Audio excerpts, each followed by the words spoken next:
guys, good morning, magandang araw sa ating lahat. Welcome back to the Bihero Master Seaman Channel, ang iyong pinakasimple at pinakatutong channel ng mga marino. So for today's video guys, I will discuss the basic settings of ICDIS. Kaya kung kayo nasa bakasyon, kasama na rin ako nyan. So at least maka-review kayo bago kayo sasampa ng barko, kasi minsan makalimutan natin pagdating natin doon sa barko. Marami tayong iniisip sa pamilya, sa trabaho. So para iwas stress, nervyos, so magandang mag-review bago kayo sasampa ng barko.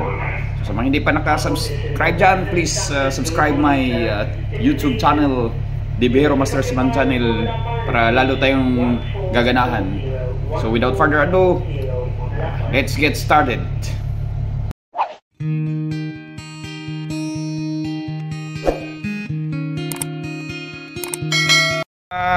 Kaditi pa or hindi pa nakasampa ng barko, so sa ngayong panahon medyo paperless na. So that's why we have two ICDIS. We have the primary and backup ICDIS for us.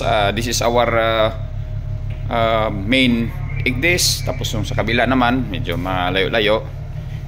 Ito yung ano namin, medyo may kaliitan.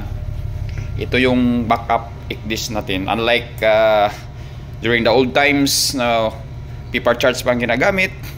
So sige ka correct ng chart, mga ganyan-ganyan, papel pa. Pero ngayon everything is electronic na. So ito yung i-discuss natin is about basic settings of ICDIS. So pag sampa mo ng barko guys, upon departure, siyempre isi-set up na to ni Segundo ang ruta under execution mode na. Monitoring, execution and monitoring mode. So ganito yung itsura niyan, yan sa harap nyo. So pag duty mo guys, so tingnan nyo lang muna yung anong itsura ng ICDIS. So this is Furuno. So made in Japan uli. So maganda to, one of the best brand of ICDIS sa mga na gamit ko. May mga Transas din, may Simrad, pero ito okay din to. So first, may 5 tab dito guys. Ito, napansin nyo may 5 tab. So ICDIS, Navi, Charts, Plan, Others. So under Navi mode, dahil na tayo under navigation, which is execution and monitoring na, naka-ingansa na tong ruta, under route monitoring. So under Navi mode, ito yung mga lalabas guys, kasi iba-iba yung pag pindutin mo to, ito yung cursor, tingnan natin, maklaro ba yung cursor? Ito wala tayong videographer. Pag i-click mo rin tong charts, dito mag-update si Segundo pag may update, mga weekly update or may mga CD na darating, i-update niya dyan. Sunod, ito namang plan mode, kung saan gagawa ng ruta si Segundo. Itong others naman guys, may function dito. Pag ayaw mo na ma-alarma, yung mga piloto na iingayan sa mga alarma while piloting or channeling, so just press silent, tapos bigyan mo ng password, manghingi kasi ng password. So again, under Navi mode, to Navi mode. So under Navi mode guys, makita mo dyan guys na iba yung iba din yung display nya. So under Navi mode, so i-check mo na naka Navi mode ka. Yan yung number 1.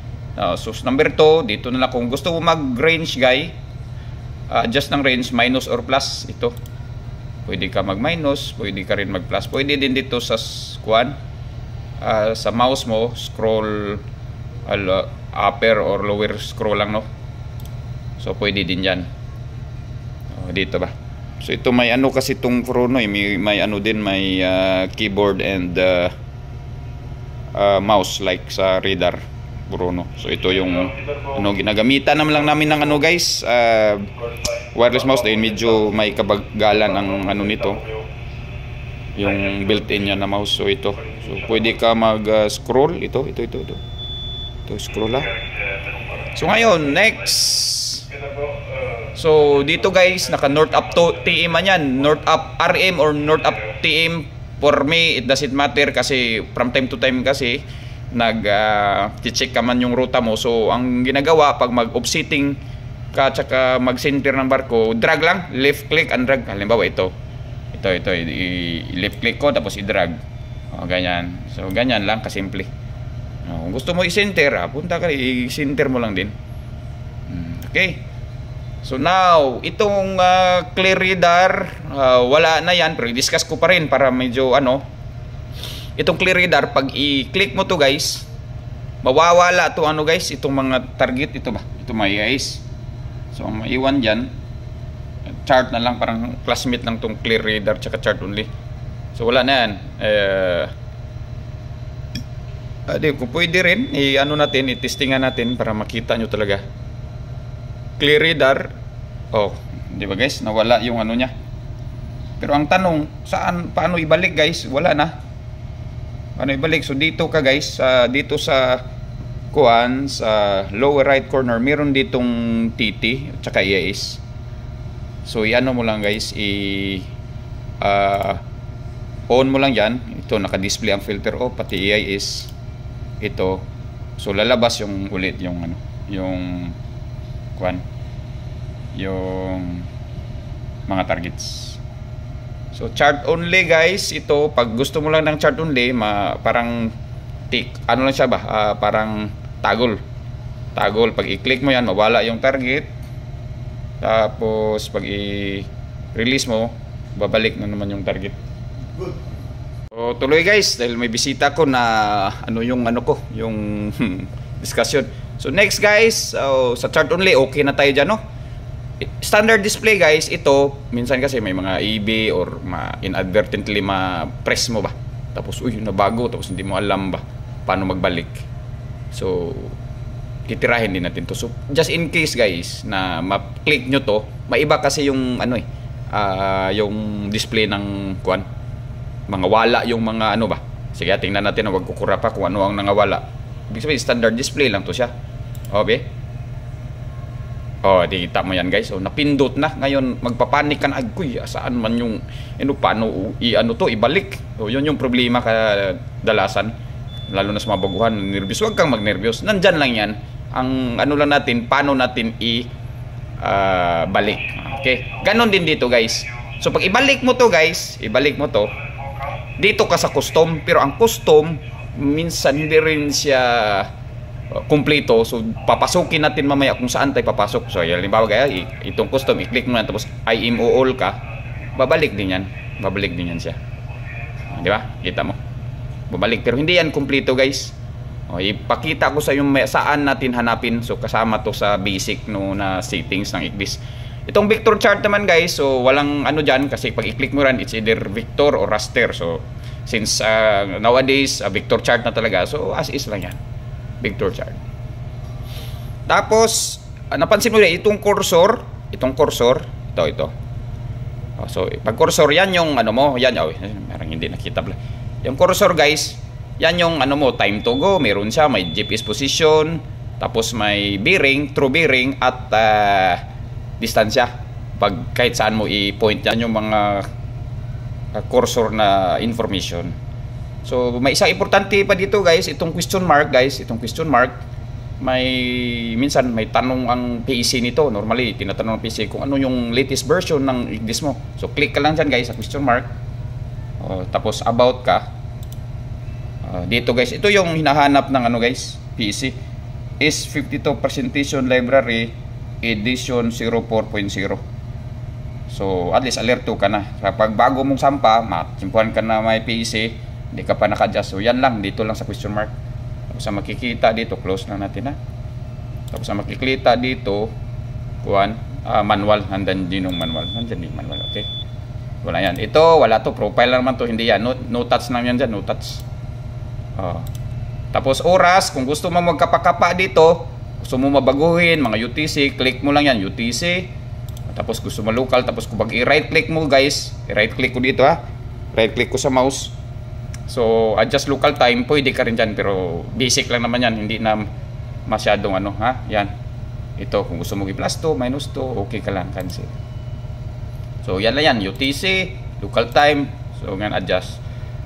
So dyan, heading, ang heading guys, wala ka ng touch dito, ang sensor nito, gyro 1. So minsan sa mga ibang barko, may gyro 1, gyro 2, so depende ka na sa amin dito, napansin ko, only gyro 1 is connected to our this. Since isa lang pala yung gyro namin talaga, so wala nang iba, di ba? So ang GPS pala, I mean ang GPS, itong GPS kasi GPS 1 ang naka-link, pero yung sa ibang barko kasi pili ka, GPS 1, GPS 2, depende sa sensor, nandun din yung sa setting. So dito no touch ka na dyan, course over ground mo, speed over ground, okay na, position, okay. So since nandito na sa monitor yung ito guys, ano to, monitor information guys, siyempre tatakbo ka guys, di ba? Kung ano yung ETA mo, ano yung ETA mo sa next port, yung ano yung speed required, suggested speed, dito makikita. So saan to, in case kay maklose to guys, in kaso lang ba maklose, ay saan na, saan na, i-close ko ito i-close ko, mahaba-habang basic familiarization to guys. Dito ka lang sa buoy. So under Navi mode pa rin tayo, dahil Navi mode tayo, ito man yung basic talaga na setting. So click ka lang buoyance guys, tapos choose click monitor info. Babalik din yung guys, ito monitor info. So pag i-click mo rin to, may mga ibang ano dyan, may mga iba ding lumalabas. So for your information lang,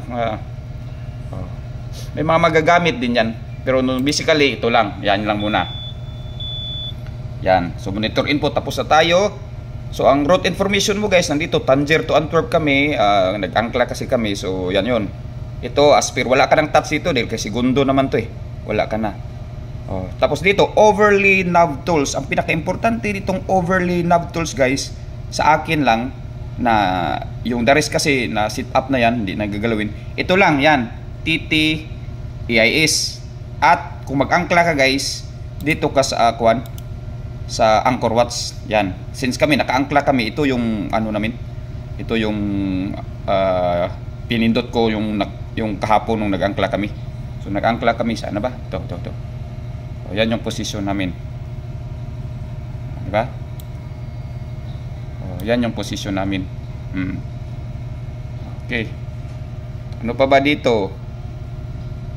Okay na. So normally ito lang. So since nandito na tayo, ituro ko na itong kanina, kagaya kanina guys ba, anong diferensya nitong filter off no? Ang ano kasi nito guys, tingnan natin sa target may ano to may difference to na bakit ano ang display niya. Pag i-off mo kasi to guys, ano ba, AIS off ko ito AIS off ko, di ba nawala yung AIS, yung green, yung dito guys ba, yung mga target dyan ba. Ngayon ibalik ko on ibalik ko on, naka-filter on siya guys. Yung hindi yung sleeping target guys, hindi mo malaman, hindi siya nag-a-appear pala, hindi siya nag-a-appear ba yung sleeping target. Ito may nakasungo na, ano ko na yan na-click ko na yan ito. Pero pag i-filter, naka-display siya, filter off, yan, yun, lumabas na guys yung mga naka-sleep na mga AIS targets. Ganon din sa TT, ang TT naman is sa radar to guys. So pag mag-click ka sa radar, pag without sa AIS symbol, yung i-remove mo yung mga ibang target kasi walang AIS symbol. So pag i-click mo, mag-a-appear yan dito. Mag-appear yan dito sa kuwangid, yung circle. Okay, so sunod ano pa. So yan lang, kung gusto mong dito guys, kung gusto mong lakihan yung Victor, ito yung sungo, itong sungo, dito ka lang, hindi kasi tayo tumatakbo. So ano lang, so normal 10 minutes lang, pwede ka rin mag kuan 10, 20 ganyan. So scroll on mo lang, up and down ang ang mouse mo. So normally sa amin 10 lang or 12, yan lang. Na CPA, pero hindi na yan, naka-set up na kasi yan, hindi na yung kung gusto mong kapakit CPA, ISCP, naka-auto, sa filter, lost target, wala na yan. So ano pa ba dito? Tapos next,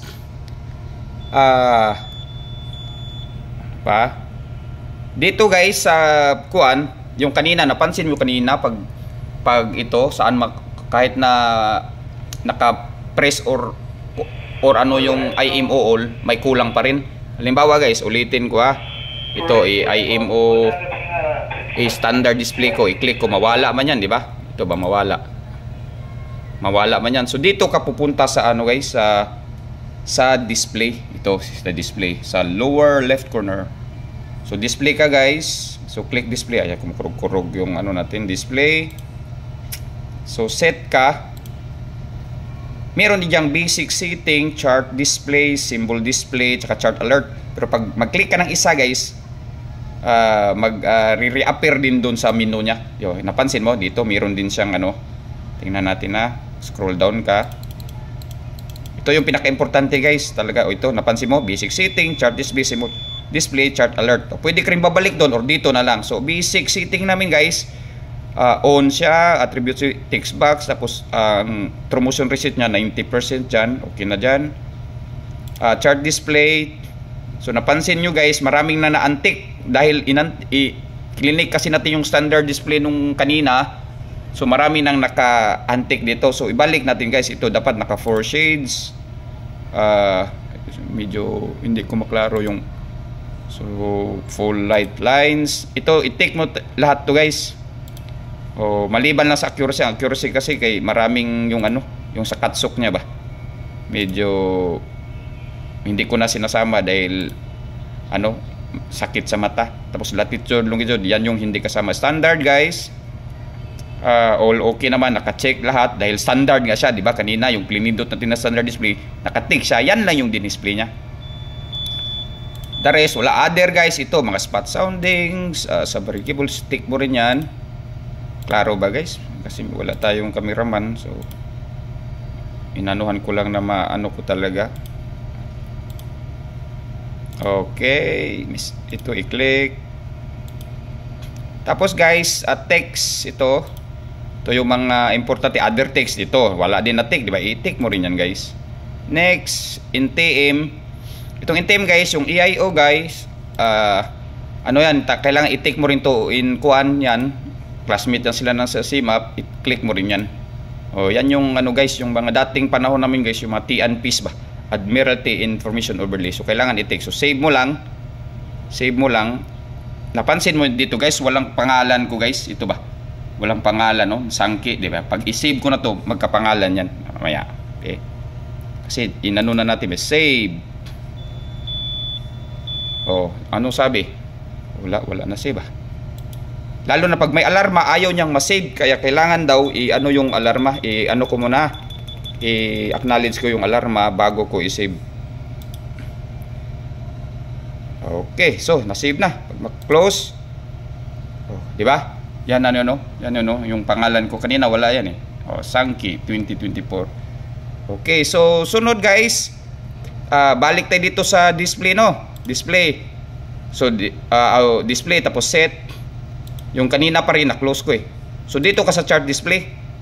Chart display, okay na. Symbol display guys, ito. Symbol display. Sa symbol display guys, ito. Outline, on, length. Yan, naka-set up na yan siya. Vector, on. Yan, tracking. Anong meron dito sa tracking? CCRP, ito yung sa kuning. Yung ibang kuan guys, ibang barko, may secondary siya na GPS, pwede rin paibot. So marami na. So may ganda, dalawa lang. Okay na to. Primary. Tsaka CCRP, yung ibig sa kuning niya. Tapos user events, position events. Tapos sa ruta, anong meron dito? Cross track distance limit, safety margin, leg marks, wheel overline, naka-check din yan. Mariner, bali naka-labels, lahat yan guys. Itong navtext, wag lang, di sakit sa mata. Tapos targets, green, blue, standard, on. So okay. So yan yung naka-display sa amin dito guys. Tapos sa chart alert guys, pinaka-importante rin dito na sa sounding. So under sa chart alert guys, meron ditong sinisit up, itong shallow contour, safety depth, safety contour, deep contour. Ito din yung importante. Kasi base sa bulang kristal dito, maano mo kung ano yung display ng ano mo. Dito magbabase ang 4 colors ba, yung sa kanina, yung sa shade ng barko, yung mga color coding niya. So nakadepende kung ano yung i-input mo dyan. Okay, ano pa ba? So kung puntahan mo yung sensor guys, ito importante dito para hindi ka nervous. Ito, meron tayo ditong naka-local sensor tayo. So yun nga guys, isa lang yung ano namin, gyro, tsaka isa lang yung GPS. So heading, under heading mode, yan yung nakasit up sa kanya. Ang speed, mayroong speed lag sensor, GPS din. Bottom man kung speed lag, water. Course overground, so GPS 1 din. So GPS 1 lang dito ng amin. Yung ibang barko may 1 and 2 kasi sila, so mas okay yun pag in case ma-failure yung ano, yung 1, may backup pa na to. So ano pa ba? So I think yan lang ang basic. Tapos yung last but not the least, itong ano, i-close ko lang ha. Itong right click guys, pag mag right click ka dito guys, meron diyang shape on center, pwede nimo i-center pala. Importante din to. Pag mag right click ka, may pick report, manual update, new divider. New divider guys, gamit. Wala na tayong divider sa barko, wala na charge. So yan lang ang gamit niyan. So magagamit lang din yan in case na may measure ka na distance. Halimbawa ito, yan, di ba? Ganyan. Di ba? Tapos pag gusto mo i-clear, clear lang din. Itong manual update guys, ano yan? Ang manual update, kung mag-update ka ng mga buya, gusto ka mag-input na may makita ka na buya na manual update mo, o makikita din dito, parehas na nga sira. Itong manual update sa gilid or sa right click na manual update. Tapos in case kung gusto mo na anong information, halimbawa itong inangklahan namin, ano to, military practice area. So right click ka guys, yan yung right click, tapos pick report ka lang, maraming ano dyan makikita na ano. Halimbawa pag i-click mo to, anong naka-orange siya, or restricted area daw. Yung amin, tingnan natin na military practice area to eh. Kita mo yan guys. So under military practice area, i-click mo lang yan. So select ka, so makita mo yan kung ano yung mga military area, mine laying practice area. So dyan kami pinaangkla ng ano, ng Wandilaar Bites. So I think yan lang sa basic setting ng ICDIS guys. Sana may natutunan. Kung may kulang pa, i-comment nyo lang dyan sa section para ma-videohan natin. So maraming salamat. Hanggang sa muli, paalam, babush.